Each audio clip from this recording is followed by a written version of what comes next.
1/3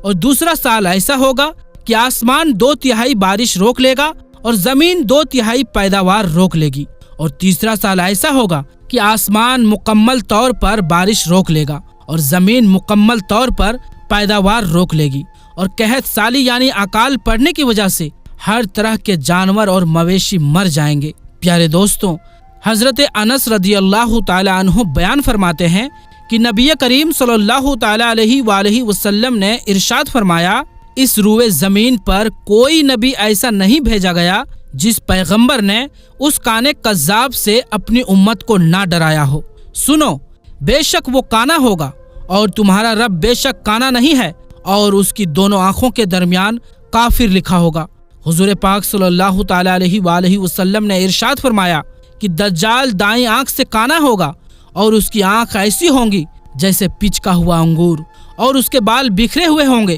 اور اس کے ساتھ جنت اور جہنم ہوگی۔ پیارے دوستوں، دجال لوگوں کو گمراہ کرنے کے لیے ایسی شوکت بازیاں دکھائے گا جو آج تک کسی نے نہ دکھائی ہوں گی۔ دجال آسمان کو حکم دے گا تو وہ بارش برسائے گا، اور دجال زمین کو حکم دے گا تو وہ سبزہ اگائے گی، اور دجال جس علاقے کو چاہے گا ہرا بھرا کر دے گا اور اس کے اندر طرح طرح کے باغات اگا دے گا، اور جس علاقے کو چاہے گا بنجر و بیران کر دے گا۔ دجال کے بالوں کی زیادتی اور الجھے ہوئے کانوں کی وجہ سے اس کا سر اس طرح نظر آئے گا جیسے درخت کے شاخیں ہوں۔ پیارے دوستو، رسول اللہ صلی اللہ علیہ وآلہ وسلم نے دجال کی پہچان کے بارے میں ارشاد فرمایا کہ اس کی دونوں آنکھوں کے درمیان کافر لکھا ہوگا، اور ہر مومن چاہے وہ پڑھا لکھا ہوگا یا ان پڑھ ہوگا اس کو پہچان لے گا، اور اس دور کے اندر منافق ہرگز دجال کو پہچان نہ سکے گا۔ رسول اللہ صلی اللہ علیہ وآلہ وسلم نے ارشاد فرمایا، دجال کے ساتھ 2 فرشتے ہوں گے جو اس کے ساتھ 2 نبیوں کی صورت میں ہوں گے، اور رسول اللہ صلی اللہ علیہ وآلہ وسلم نے ارشاد فرمایا، اگر میں چاہوں تو ان دونوں نبیوں کے نام اور ان کے والدین کے نام بھی بتا سکتا ہوں۔ ان میں سے ایک دجال کی دائیں طرف ہوگا اور ایک دجال کی بائیں طرف ہوگا، اور یہ اللہ تبارک و تعالیٰ کی طرف سے ایک آزمائش ہوگی۔ دجال خدائی کا دعویٰ کرے گا اور وہ کہے گا کہ کیا میں تمہارا رب نہیں ہوں؟ کیا میں مردوں کو زندہ نہیں کر سکتا؟ اور کیا میں موت نہیں دے سکتا؟ تو اس وقت ایک فرشتہ کہے گا کہ تو جھوٹا ہے۔ فرشتے کی اس بات کو دوسرے فرشتے کے علاوہ کوئی انسان نہ سن سکے گا۔ تو اس وقت دوسرا فرشتہ پہلے فرشتے سے کہے گا کہ بے شک تو نے سچ کہا۔ تو اس دوسرے فرشتے کی بات کو سب لوگ سنیں گے۔ فرشتے کی یہ بات سن کر سب لوگ یہ سمجھیں گے کہ یہ فرشتہ دجال کو سچا کہہ رہا ہے۔ یہ بھی اللہ تبارک و تعالیٰ کی طرف سے ایک بہت بڑی آزمائش ہوگی۔ پیارے دوستو، فتنہ دجال کے وقت بہت سارے ایسے انسان ہوں گے جو اپنا ایمان ڈالر اور دنیاوی حسن کے بدلے بیچ چکے ہوں گے، جنہوں نے ایمان کو چھوڑ کر دنیا کو اختیار کر لیا ہوگا، اور جنہوں نے اللہ تبارک و تعالیٰ کے نام پر قربان ہونے کے بجائے دجال کے طاقت کے سامنے سر کو جھکا لیا ہوگا۔ اور یہ لوگ دجال کا کفر نہیں پڑھ پائیں گے، بلکہ یہ بدبخت لوگ اس وقت دجال کو انسانیت کا مسیحا اور نجات کا دہندہ سمجھ رہے ہوں گے، یعنی چھٹکارا دلانے والا سمجھ رہے ہوں گے، اور اس کے لیے ثبوت ڈھونڈے جا رہے ہوں گے۔ اور وہ دور اتنا خطرناک دور ہوگا کہ اس وقت دجال کے خلاف لڑنے والوں کو گمراہ قرار دے دیا جائے گا۔ ان سب باتوں کے باوجود دجال کو ماننے والے اپنے آپ کو مسلمان کہہ رہے ہوں گے، حالانکہ ایمان سے ان کا کوئی تعلق نہ ہوگا۔ یہ سب کچھ اسی لیے ہوگا کہ ان کی بدعمالیوں اور شکافت قلبی کی وجہ سے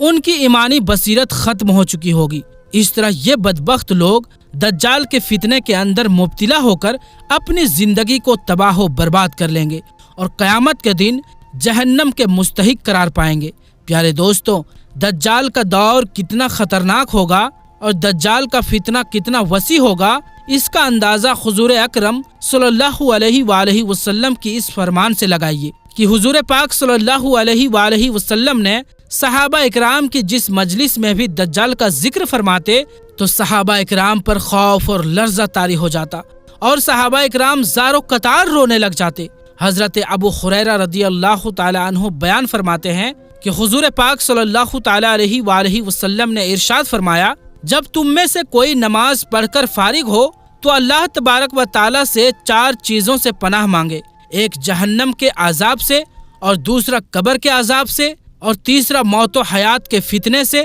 اور چوتھا مسیح دجال کے فتنے سے پناہ مانگے۔ پیارے دوستوں، نبی کریم صلی اللہ تعالی علیہ وآلہ وسلم نے ارشاد فرمایا کہ دجال اپنے ساتھ پانی اور آگ لے کر نکلے گا، جس کو لوگ پانی سمجھیں گے حقیقت میں وہ جھلسانے والی آگ ہوگی، اور جس کو لوگ آگ سمجھیں گے حقیقت میں وہ ٹھنڈا پانی ہوگا۔ سو تم میں سے جو شخص دجال کو پائے تو وہ اپنے آپ کو اس چیز میں ڈالے جس کو وہ آگ سوچ رہا ہو، اسی لیے کہ وہ حقیقت میں میٹھا اور ٹھنڈا پانی ہوگا۔ پیارے دوستوں، دجال کا فتنہ اتنا خوفناک ہوگا کہ دجال کے ساتھ روٹیوں اور گوشت کے پہاڑ ہوں گے۔ اس وقت جو شخص دجال کے سامنے جھک جائے گا اس کے لیے دولت اور کھانے کی چیزوں کے انبار ہوں گے، اور اس وقت جو دجال کے فتنے کو قبول نہیں کرے گا اس وقت اس پر ہر قسم کی پابندی لگا کر اس پر آگ برسا دی جائے گی۔ حضور پاک صلی اللہ علیہ وآلہ وسلم نے ارشاد فرمایا کہ دجال عراق اور شام کے درمیانی راستے سے آئے گا،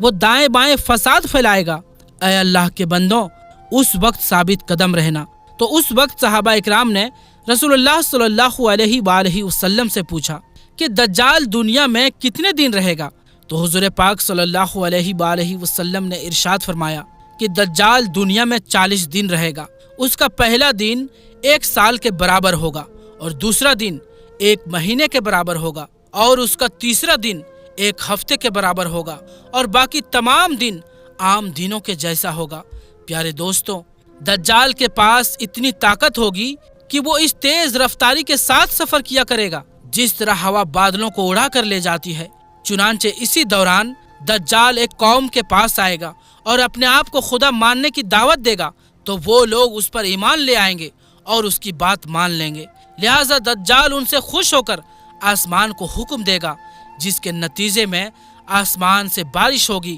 اور زمین کو حکم دے گا تو وہ پیداوار اگائے گی۔ تو جب اس قوم کے مویشی شام کو واپس آئیں گے تو وہ اس حال میں ہوں گے کہ ان کے پیٹ بھرے ہوں گے اور ان کی کوہانیں اوپر اٹھی ہوں گی، ان مویشیوں کے پیر پھیلے ہوئے ہوں گے۔ اس کے بعد دجال ایک دوسری قوم کی طرف جائے گا اور ان کو بھی اسی طرح اپنے خدا ہونے کی دعوت دے گا، لیکن وہ لوگ اس کو خدا ماننے سے انکار کر دیں گے اور اس کی بات کو قبول نہ کریں گے، جس کے نتیجے میں دجال ان سے ناراض ہو کر واپس چلا جائے گا، جس کے بعد وہ لوگ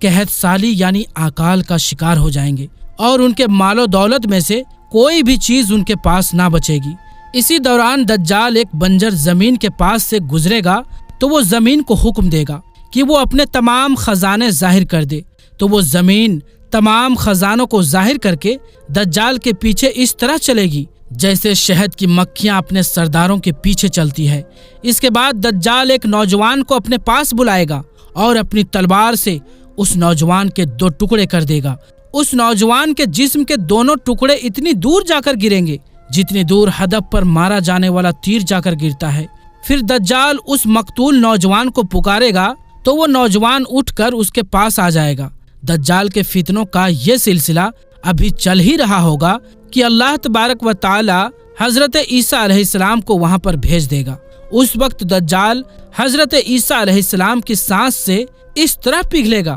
جس طرح نمک پانی میں پگھلتا ہے۔ پیارے دوستوں، دجال کے پاس اتنی طاقت ہوگی کہ وہ وقت کو حکم دے گا تو وقت اس وقت رک جائے گا، اور وقت کا رک جانا اس کے جادو کی وجہ سے ہوگا، کیونکہ صحابہ اکرام نے حضور پاک صلی اللہ علیہ وآلہ وسلم سے پوچھا، یا رسول اللہ صلی اللہ علیہ وآلہ وسلم، جب وقت رک جائے گا تو اس وقت ہم نمازیں کتنی پڑھیں؟ تو نبی کریم صلی اللہ تعالی علیہ وآلہ وسلم نے ارشاد فرمایا کہ وقت کا اندازہ کر کے تم لوگ نمازیں پڑھتے رہنا۔ رسول اللہ صلی اللہ علیہ وآلہ وسلم نے ارشاد فرمایا کہ دجال کے گدھے کے دونوں کانوں کے بیچ کا فاصلہ 40 گج ہوگا، جس پر دجال سواری کرے گا، اور دجال کے گدھے کا 1 قدم 3 دن کی برابر طے کرے گی، اور دجال اپنے گدھے پر سوار ہو کر سمندر میں اس طرح داخل ہو جائے گا جس طرح تم لوگ اپنے گھوڑوں پر سوار ہو کر ایک چھوٹی سی نالی میں داخل ہو جاتے ہو، اور دجال لوگوں سے کہے گا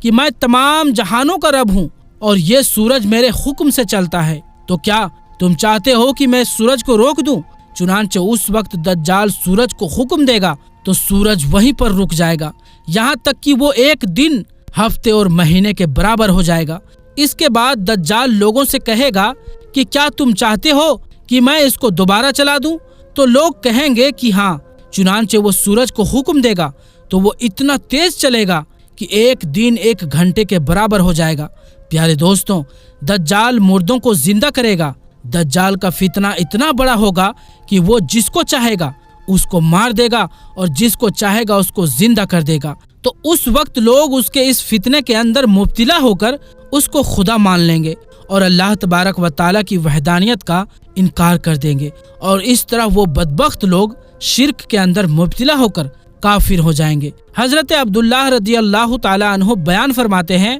کہ دجال کی سواری اتنی بڑی ہوگی کہ دجال کی سواری کے دونوں کانوں کے سائے میں 70,000 لوگ آ جائیں گے۔ پیارے دوستوں، اس روایت سے بخوبی اندازہ لگایا جا سکتا ہے کہ جس دجال کی سواری اتنی بڑی ہوگی وہ دجال خود کتنا بڑا ہوگا۔ پیارے دوستوں، پوری دنیا کے اندر فتنہ پھیلانے کے بعد دجال مکہ کی طرف جائے گا اور مکہ میں داخل ہونے کی کوشش کرے گا، لیکن اللہ تبارک و تعالیٰ کی طرف سے وہاں پر ایک نگہبان فرشتہ مقرر ہوگا جو دجال کو داخل نہ ہونے دے گا۔ اس وقت دجال ایک زوردار چیخ مارے گا جس کی آواز سن کر مکہ میں رہنے والے تمام منافق لوگ باہر نکل آئیں گے اور دجال کی جماعت کے ساتھ شامل ہو جائیں گے۔ اس کے بعد دجال مدینے کی طرف جانے کی کوشش کرے گا، لیکن وہاں پر بھی اللہ تبارک و تعالیٰ کی طرف سے ایک نگہبان فرشتہ مقرر ہوگا جو دجال کو مدینے میں داخل نہیں ہونے دے گا، اور وہاں پر بھی دجال ایک دردناک چیخ مارے گا جس کی وجہ سے مدینے میں رہنے والے تمام منافقین لوگ باہر نکل آئیں گے اور دجال کی جماعت کے اندر شامل ہو جائیں گے۔ پیارے دوستوں، اس کے بعد دجال فلسطین کی طرف روانہ ہو جائے گا۔ فلسطین میں جب وہ مقام لوط پر پہنچے گا تو اس وقت حضرت عیسیٰ علیہ السلام وہاں پر ظہور پذیر ہوں گے اور اپنے نیزے کے ساتھ دجال کو ہلاک کر دیں گے۔ پیارے دوستوں، اس طرح دجال کے فتنے کا خاتمہ ہوگا اور اس طرح اللہ تبارک و تعالیٰ ایمان والوں کا امتحان لے گا۔ جو لوگ سچے مسلمان ہوں گے وہی لوگ اس امتحان کے اندر پاس ہوں گے، اور جو لوگ منافق ہوں گے اور جو خالی نام کے مسلمان ہوں گے وہ دجال کے فتنے کے اندر مبتلا ہو کر جہنم کے مستحق قرار پائیں گے اور ہمیشہ ہمیشہ کے لیے جہنم کا ایندھن بن جائیں گے۔ آخر میں اللہ تبارک و تعالیٰ سے دعا ہے کہ اللہ تبارک و تعالیٰ قیامت کے نزدیک میں ظاہر ہونے والے تمام فتنوں سے ہمیں نجات عطا فرمائے